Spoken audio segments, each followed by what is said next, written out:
కాకుండా తమిళ్ అని అన్ని భాషల్లో వచ్చి ఒక పాన్ ఇండియన్ ఫిలింగా రెడీ అవ్వాలి. అదే మెయిన్ టార్గెట్. ఎన్నన్నా అది ఆ ప్రాజెక్టులు అన్నీ మళ్ళీ నా దగ్గర పోస్ట్ ప్రొడక్షన్ నన్ను మర్చిపోకు. ఈ కమిట్మెంట్ ఉండాలి. 10 సినిమాలు తను సరదాగా చెప్పాడు కానీ 10 సినిమాలు ఈ టీంకి అప్పచెప్తున్నాను. ఎలా చేస్తారు మీరు సినిమాలు చేసేటప్పుడు తప్పులు చేయండి. Okay sir. సినిమాలు చేసేటప్పుడు మీరు తప్పులే చేస్తారు, చాలా తప్పులు కనిపిస్తాయి. అయినా కూడా సపోర్ట్ చేయండి. ఎందుకంటే కొత్త వాళ్ళు ప్యాషన్తో చేస్తుంటారు, ఎన్నో తప్పులు దొరుకుతుంటాయి, వాటి నుంచి నేర్చుకుంటారు, మళ్ళీ తప్పు చేయకుండా ముందుకు వెళ్తూ ఉంటారు. మీరు ఎన్ని తప్పులు చేసినా మీకు సినిమాలు వస్తూనే ఉంటాయి.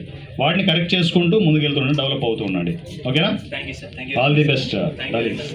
సార్ నా సైడ్ నాకు పెద్ద అదృష్టం సార్, నిజంగా. Thank you sir, thank you very much. Cinema ఇండస్ట్రీలో మీరు నేను అది ఎక్కువ కాదు తక్కువ కాదు. నేను మీలోని మనిషి, నన్ను పక్కన కూర్చోబెట్టదండి. అందరిలాగా పొలిటీషియన్స్ లాగా సపరేట్గా ఆ స్పేస్ ఇచ్చారనుకోండి, మళ్ళీ సేమ్ రిపీట్ అవుతుంది ఇండస్ట్రీలో. నేను మీలోని మనిషిని, మీతో వచ్చి తింటాను, మీతో వచ్చి కూర్చుంటాను, మీ మనిషిని నేను. ఓకేనా? Thank you sir. రైట్. నా సైడ్ నుంచి ఒక క్వశ్చన్ ఉంది సార్.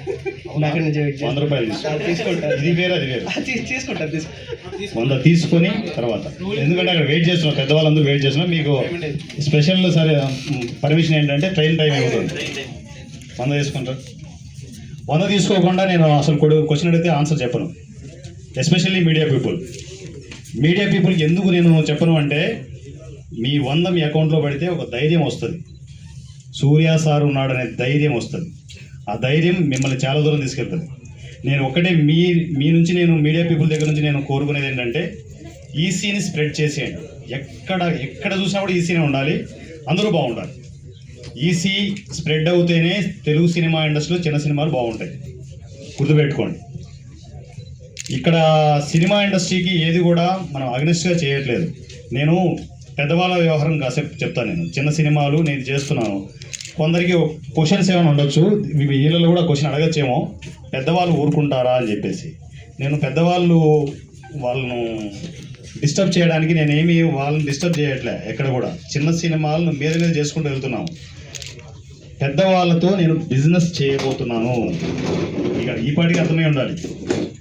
200 సినిమాల బిజినెస్ చేయబోతున్నాను. ఎలా అనేది పోను మీకే తెలుస్తుంది. ఓకేనా సార్? ఇప్పుడు మీరు ఈసీ సినిమా అని చెప్పేసి అని ఇప్పుడు మా లాంటి aspiring film makers, technicians, cast and క్రూకి చాలా మంచి చేస్తున్నారు. ఆ మంచి వల్ల చాలామంది హ్యాపీగా ఫీల్ అవుతున్నారు. మన ఈసీ సినిమా ఫ్యామిలీ మొత్తం ఒక హెల్తీ ఎన్విరాన్మెంట్లో మనకు ఎలాంటి గొడవలు లేకుండా హ్యాపీగా ఉన్నాం. కానీ ఈ హ్యాపీనెస్ ఎంత ఉందో దానికి తగ్గట్టు ఈ పాజిటివిటీకి తగ్గట్టు నెగిటివిటీ ఉంటుంది. మన మీద నుంచి రాళ్ళు వేసేటోళ్ళు చాలామంది ఉంటారు. సో అలా ఇప్పుడు నెగిటివ్ కమెంట్స్ కానీ ఇప్పుడు విజయ్ రాజు గారు అతను చాలా మంచోడు, మాకు తెలుసు ఈసీ వ్యక్తులుగా, బయట వాళ్ళకి తెలియదు కాబట్టి నా మాటలు అంటారు. ఆ నెగిటివిటీని ఎలా పర్సీవ్ చేసుకోవాలి, మీరు ఎలా పర్సీవ్ చేసుకున్నారు, మాలాంటి ఆస్పైరింగ్ ఈసీకి వచ్చేటోళ్ళు ఎలా పర్సీవ్ చేసుకోవాలన్నది ఒక చిన్న పాజిటివ్ చేసుకుంటే. ఇప్పుడు విజయ్ మీద ఎవరు కామెంట్ చేస్తారని తను బాధపడ్డాడు, అక్కడే సొల్యూషన్ ఇచ్చాను కదా. అరే మీ కామెంట్ నేను పాజిటివ్గా తీసుకొని తను చేస్తున్నాను. ఆల్రెడీ తన ఫ్యామిలీకి సపోర్ట్ చేస్తున్నాను. డైరెక్ట్గా మీడియా వేదికగా చెప్తున్నాను నేను.